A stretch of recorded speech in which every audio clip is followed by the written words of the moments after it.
with EP and star Melissa Joan Hart, along with stars Jamey Sheridan and Duane Henry. Hi, everyone. Hi. Thank you for being here. Our so first good question. To see everybody. It's so good. Like, it's so fun to see the trailer and see we made a movie, you guys. Yes. It's here. It's happening. Our first question is from Mike from TV America. Yeah, for Melissa, the first time that we heard from you long ago, you were a kid from New York City, and here you are riding horses in a ranch and being a cowgirl and so forth. Did you have those abilities before you made the movie? How did that come about, or did you have to learn this to make the movie?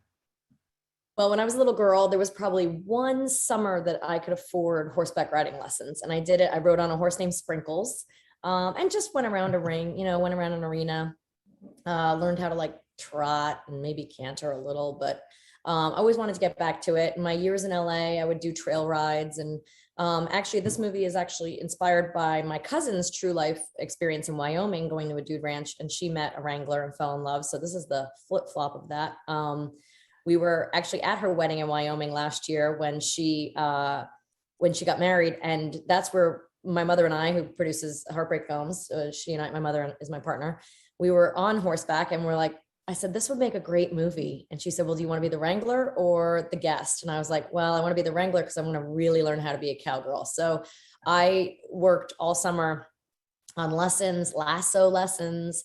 I knew there was archery involved in square dancing, but I was like, I'll have to put that off for right now. I just want to get comfortable on a horse. So I rode as many horses as I could for as long as I could, learned about different rein techniques and different ways to respond to a horse and how horses respond to you. And I had a very fast and furious lesson. There were some lessons where I went away and told my husband, I was like, I'll see you in 3 hours. If you're lucky, I might not make it back. Cause I got a little scared sometimes with some of the stuff I was doing, but I was just trying to get comfortable and it was really exciting. And the horse that I actually ended up riding, his real name was Maverick. We called him Thunder in the movie, but we had I've never been so in love as I was with this horse. No offense, Duane, but oh my gosh, that horse and I, Duane knows, we fell madly in love. And the horse and I had a wonderful relationship, a little unlike Duane and his horse Cherokee, but I'll let him tell you about that. and incidentally, how was the archery and the square dancing once you learned?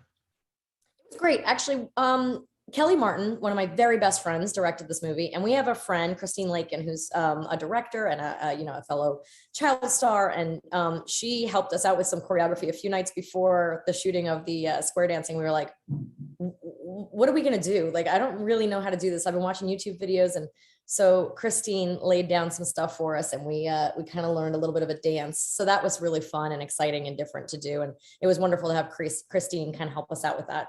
And the archery, Duane and I just kind of figured it out, right? Yeah, pretty much. Okay, thanks. Thank you so much. Our next question is from Noah. Hello, everyone. It is so great to be here to chat with you guys about this beautiful movie, Mistletoe in Montana. First off, Melissa, my question is to you. You are like the Lifetime Christmas queen. I think we can all say it. 6 Christmas movies with Lifetime. Congratulations to you. Out of the other holiday movies you've done with Lifetime, what made this movie really special to film that viewers will get to see on December the 17th? Well, the things that were really special for me were things like it came from a real life experience. It was something that I kind of created from scratch. And then we got a wonderful writer, Don Perez, who had written some other movies that we'd produced. And so we had this wonderful writer write this fun story that was a true life event for me. So that was really fun. And then the horses and then our cast, Jamey and Duane, and we had a stellar cast. I mean, we had a lot of fun.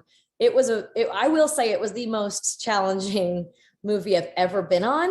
But to come out of the other end of that, and I mean, the amount of challenges between the fires that were taking place in Montana this summer, the heat, Jamey, I know you can attest to the like practical heat stroke we suffered on the set with how we were dressed in a heat wave in Montana. But the riding of the horses and the fact that we made a beautiful movie out of this and it's going to be seen by hopefully millions, just is a wonderful reminder that, that these things have legs and they can be enjoyed by everybody, hopefully around the holidays for years to come. Now, Melissa, there's a scene where Dwayne's character Mark and your character Mary, y'all had this bake off on who can whip up a delicious breakfast, and it was so funny to watch. It was actually one of my favorite scenes. What is one of your favorite dishes or desserts to make during the holidays, if you can share with us? Dwayne. Oh, my favorite dishes. Put me on the spot. Fortunately, I'm a lightweight, but I enjoy eggnog. Wait. When you say lightweight, you mean like an alcoholic version? Yeah, I just get a little bit fluffy after a couple of eggnogs, but it is my thing these days, I've realized. I'm more of a I make a secret recipe pie my grandma passed down called French silk pie. There's actually some ingredients in it that you can't eat if you're pregnant. So I try not to, it's not alcohol or anything like that. It's not, but it's raw eggs, but it's still the most delicious thing ever. I only eat it at Thanksgiving and Christmas and not the rest of the year. And it's my favorite thing. I can't have the holidays without it. Jamey, you go? Jamey, I don't want to leave you out. Homemade sweet potatoes. My sister used to make homemade sweet potatoes every Christmas. That's my favorite dish. Those are good. Thank you, guys. Cheers. Thank you. Those all sound great. Jay, you're up next. Thank you. Jamey, hi, my question is for you. It seems like when we see you, we often see you as this dressed to the nines urban professional. And here you've got this great character role that kind of holds the tradition of Christmas TV movie dads, but also kind of frontier dads too. Can you talk about what your mindset was in developing this guy, bringing him to life?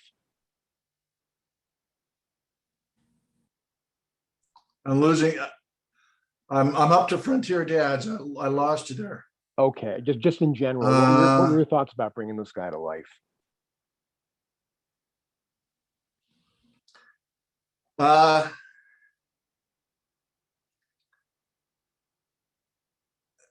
Frankly, I wanted to be on a horse. I wanted to be on a horse real bad. And it kind of, it hit the target for how I was feeling. And, but I just liked him so much as a father. I sort of need father models for my private life, being a father as often as I can. And Stan's pretty great. He's a pretty good guy. And so that drew me to it. And also it's the personnel. Melissa and her mom and everybody was so kind and so open to my ideas, like a scraggly, ugly beard. And everybody said, oh yeah, scraggly, ugly beard, let's do that. So it made life easy. Did you see this as a great break from the kind of roles you normally play? Yeah. Actually, I think what it is I see it as the way I am every day of my life off screen. So I was kind of an opportunity to get something from my real life on screen. This, I don't look at all. You were talking about these well-dressed city guys. I don't think I ever know what I'm doing when I'm dressed as a well-dressed city guy. Thanks a lot. I'd like to add to that our director, Kelly Martin, her husband is from Montana. So she has a long history with Montana and felt very tied to this film. And Jamie's character was like, she had such a vision for him and she wanted him so much to be an author. And she was so excited with casting Jamey because he just had that sort of natural ruggedness and that like Montana man, mountain man kind of vibe to him. And he pulled it off so beautifully. Thank you. Thank you. Our next question is from Stephen. We had a lot of fun. Hey, I'm just going to say, I don't know if this is going to be heard. Yeah, go ahead. Now, we are here and it's so exciting to have you, Melissa. Just knowing that, you are a legend in this game. Let's just keep it real. And honestly, you've entertained so many of us for many seasons and many years, and I'm very grateful to have you on. And I just want to know what are the challenges that a executive producer have to have when balancing still being the actress as well? Well, this one I will tell you was really tricky. I mean, the location was difficult. We were trying to find an empty dude ranch in July. And that wasn't easy because, you know, these dude ranches are up and running only for the months of like June, July, August. So we couldn't find a place to shoot. So location was really difficult. Once we found a location, no Wi-Fi, no cell phone service. With the shortage of rental cars this year, no one had a rental car. Duane got some funny stories about that. But you know, it was challenging. Like the location was so difficult. The communication was really hard. The fires and heat wave that surrounded us, and being the executive producer and feeling responsible for my fellow actors and my crew. And it was really hard to pull this one off. I mean, there were a few times we had some breakthrough COVID cases right at the beginning. We lost our DP and our first AD right off the bat. And we're in the middle of Montana and in like the mountains of Montana. Everyone was terrified the first few days of grizzly bears. And then it became like that was a real fear, right, Duane? I mean, everyone carried their bear mace and we had the whole thing ready to go, and we stayed tight as a crew. But you know, we just had so many challenges on this one. And as an executive producer, you know, you hate to have that with your cast and your crew. And this crew has worked with me in many, many movies. So it was a little heartbreaking to have it go be really difficult to produce. But at the end, we have a movie. Like, I kind of can't believe it. Watching that trailer and just seeing the final product is just like, oh, we did it, you guys. We made a movie that hopefully people will enjoy.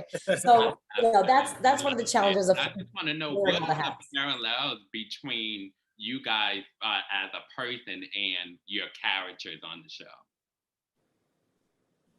You guys take one, Duane. Sorry, can you repeat that? Yes, what are the parallels between you as a person and your character? Do you find anything that you can relate to with your character? Well, primarily I can, obviously, you know, being an outsider coming from the UK and just trying to find my feet in, you know, America and just trying to find some sense of this place. Yes, going to the ranch, I guess it's just the same sort of parallel sort of energy I'm just bringing, just my outside influence, and you know, just take from it what I can, you know, and I've applied that philosophy throughout my life. So just being on a ranch, you know, with my kids, it was almost an element of rehabilitation, you know, almost. And I think everyone deserves that. And to be forced to do that with my children, I know it's only a story, but if everyone gets to that experience something like that, it's definitely priceless in their lifetime to have and look back on, you know. Thank you so much. That is all the time we have for this panel. Thank you to all our panelists for being here, and make sure to tune in on December 17th, only on Lifetime. Thank you all.